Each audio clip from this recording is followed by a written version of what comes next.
नमस्कार दोस्तों, पुनः मैं रत्नेश वर्मा आपका बहुत बहुत स्वागत करता हूं आपके अपने चैनल रत्नेश इंग्लिश सॉल्यूशन में।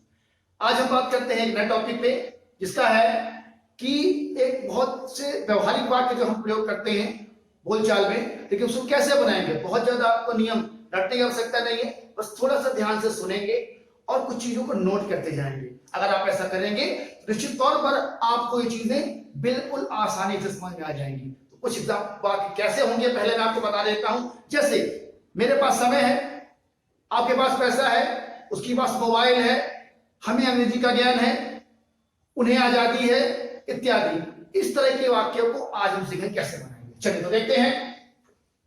इस तरह के वाक्यों को बनाने के लिए हैज या हैव का प्रयोग करते हैं।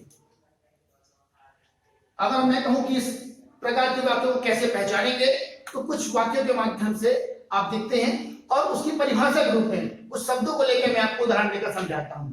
जैसे किसी के पास कुछ है,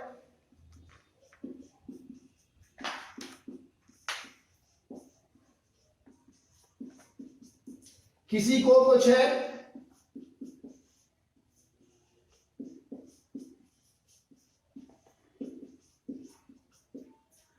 और किसी में कुछ है।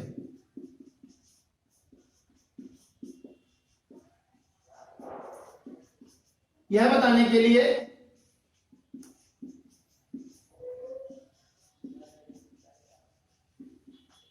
हैज हैव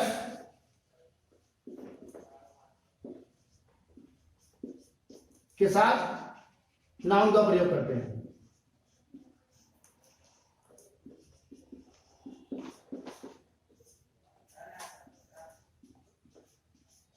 बस आपको छोटी सी एक बात ध्यान रखना पड़ेगा कि हैज किसके साथ लगाते हैं और हैव किसके साथ लगाते हैं। तो मैं आपको पहले एक साइड में लिख के बता देता हूं ताकि आपको वाक्य बनाने में आसानी हो जाए। यहां देखते हैं, I, we, you, they and plural subject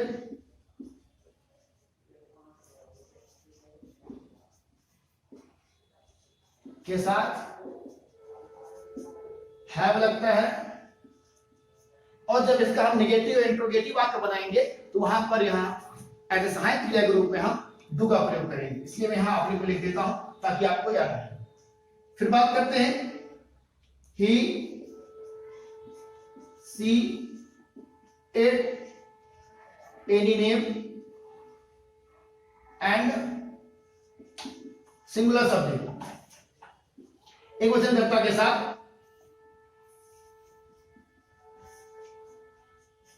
has का प्रयोग करते हैं। और जब नेगेटिव इंट्रोगेटिव वाक्य बनाएंगे तो एज अ हेल्पिंग वर्ब सहायक के रूप में यहां पर हम डज का प्रयोग करेंगे। लेकिन एक बात विशेष ध्यान रखें कि जब डज लगता है तब उसके साथ हैज का प्रयोग नहीं करते हैं। इस बात को आपका विशेष ध्यान रखना होगा। डज अगर आता है तो वहां प्लस में हैव ही आएगा।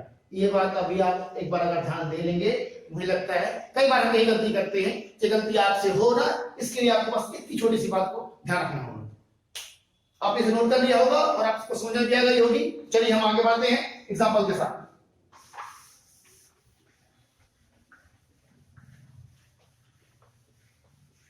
तो पहले मैं स्ट्रक्चर के माध्यम से आपको बताने का प्रयास करता हूं।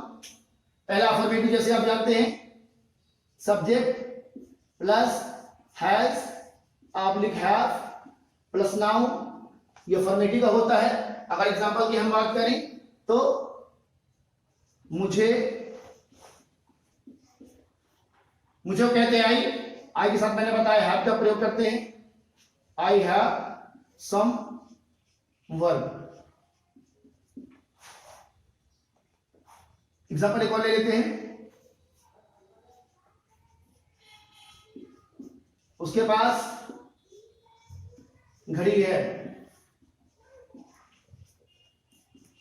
he has watch। ठीक, आप समझ गए होंगे। दूसरा स्ट्रक्चर लेते हैं नेगेटिव, इसको मिटा दूं, आप इसको नोट कर चुके होंगे। अब बात करते हैं दूसरा नेगेटिव की। इसका स्ट्रक्चर लिखेंगे, subject plus do oblique does plus not plus have. यहां पर हैज का प्रयोग नहीं करते क्योंकि मैंने बताया है कि जब डज लग जाता है तो हैज का प्रयोग नहीं होता है, इसलिए यहां हैव आ जाएगा, हैव प्लस नाउन। नेगेटिव वाले एग्जांपल देख लेते हैं। उसे बुखार नहीं है। दूसरा इसका बनेगा ही। नेगेटिव की बात करते हैं, ही के साथ आपको बताया गया है डज लगता है। He does not have fever. दूसरा देखते हैं, मुझे समस्या नहीं है।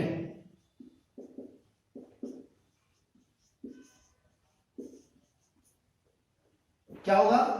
आई के साथ डू नॉट हैव प्रॉब्लम। अब बात करते हैं इंट्रोगेटिव वाक्य की। का स्ट्रक्चर बन जाएगा सहायक क्रिया से, आपको मालूम है पहले आ जाती है do, does, subject, have plus noun and question mark. Example, क्या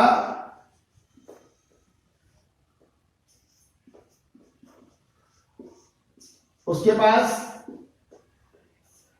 मोबाइल है?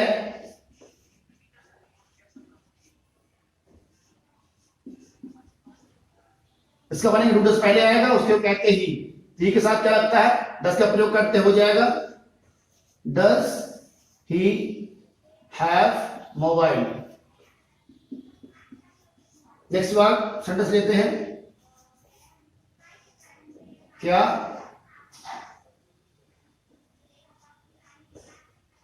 तुम्हारे पास कोई तरकीब है?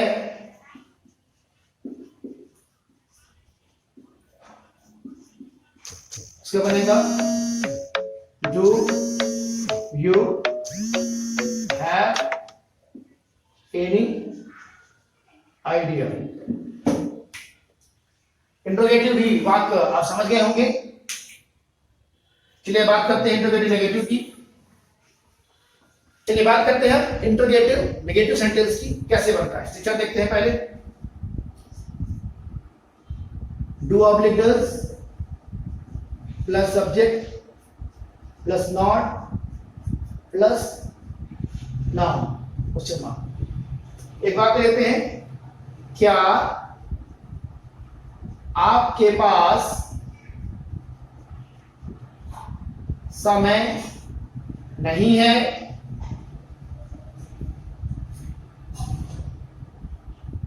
इसका बनेगा आपका मतलब होता है यू के साथ क्या लगता है do. Do you not have time. Next sentence लेते हैं, क्या उसके पास मेरा मोबाइल नंबर नहीं है? उसको कहते ही सी के साथ लगता है डज।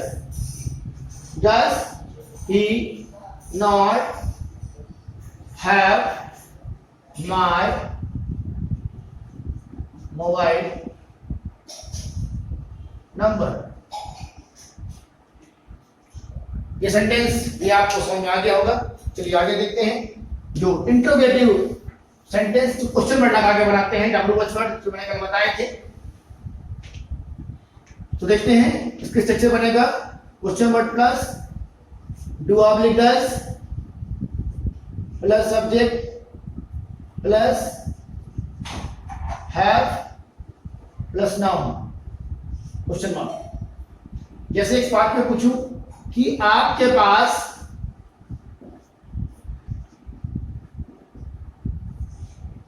समय कब है?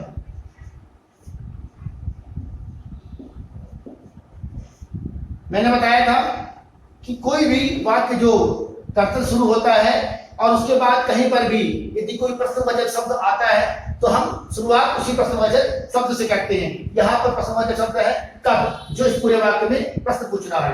क्या आ जाएगा? कब को कहते हैं व्हेन, उसके बाद डू यू हैव टाइम।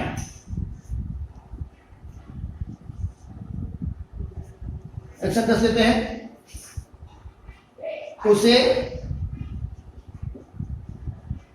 समस्या क्यों है। ये बात काफी हम प्रयोग करते हैं। तो कैसे बनेगा सेंटेंस? सबसे पहले शब्द क्यों है, पहले आएगा व्हाई, ही है, so why does he have problem.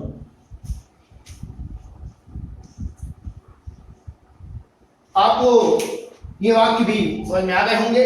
चलिए इसका का आखिरी जो सेंटेंस होता है क्वेश्चन वर्ड नेगेटिव, उसको देख लेते हैं।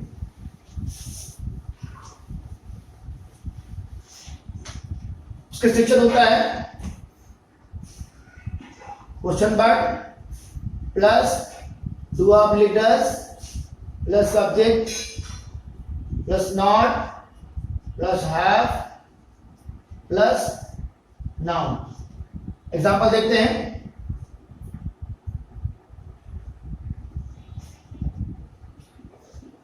तुम्हारे पास किताब क्यों नहीं है?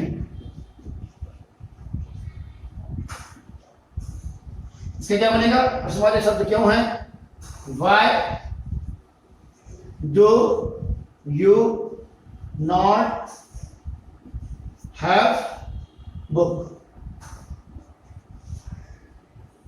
दूसरा, उसे इस बारे में जानकारी क्यों नहीं है। क्वेश्चन वर्ड क्यों, सबसे पहले शुरुआत बाय, सेकेंड हिसाब से, उसके बाद उसे तो ही कहते हैं, ठीक है, हम डस का प्रयोग करते हैं, बाय डस, फिर सब्जेक्ट ही, उसके बाद आएगा नॉट,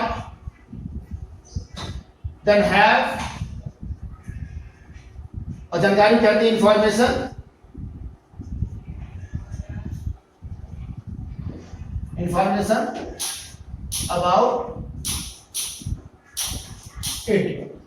इस तरह से हमारे इतनी 6 जो स्ट्रक्चर के हम सेंटेंस बनाते हैं सामान्यतः वह आपके एग्जाम्पल के माध्यम से मैंने बताने का प्रयास किया है, और मुझे विश्वास है कि चीजें आपको समझ में आई होंगी। अब मैं कुछ कंबाइन सेंटेंस कैसे बनाते हैं, जो हमने कल इज़-एम-आर का यूज करा है, इज़-एम-आर और हैज हैव को मिक्स करके कैसे हम सेंटेंस बनाते हैं, कुछ एग्जांपल मैं आपको बताता हूं। जैसे आप देखेंगे, एक सेंटेंस अगर मैं लूं, मैं व्यस्त हूं क्योंकि मुझे बहुत काम है, बहुत काम है। हम सामान्यतः इस तरह के वाक्य बोलते हैं बोलचाल की भाषा में रोज। इसका बनता है ये सेंटेंस इज़-एम-आर क्या आपको मालूम है क्या बनेगा? I am busy. क्योंकि क्या कहते हैं आपको मालूम है? बिकॉज मुझे बहुत काम है। ये सेंटेंस किसका है? हैज हैव का है। I have a lot of work. Next sentence देखते हैं। वह दुखी है क्योंकि उसके पास पैसा नहीं है। आप देखिए कैसे कंबाइन सेंटेंस कितनी आसानी से बनाए जा सकते हैं, बस थोड़ा सा आपको उस पर ध्यान देना होगा। पहचान सेंटेंस की ये बनेगा, वह दुखी है, ही इज सैड। क्यों कहते हैं? बिकॉज उसके पास पैसा नहीं है। ही नेगेटिव सेंटेंस है, डज नॉट लगेगा, हैव मनी।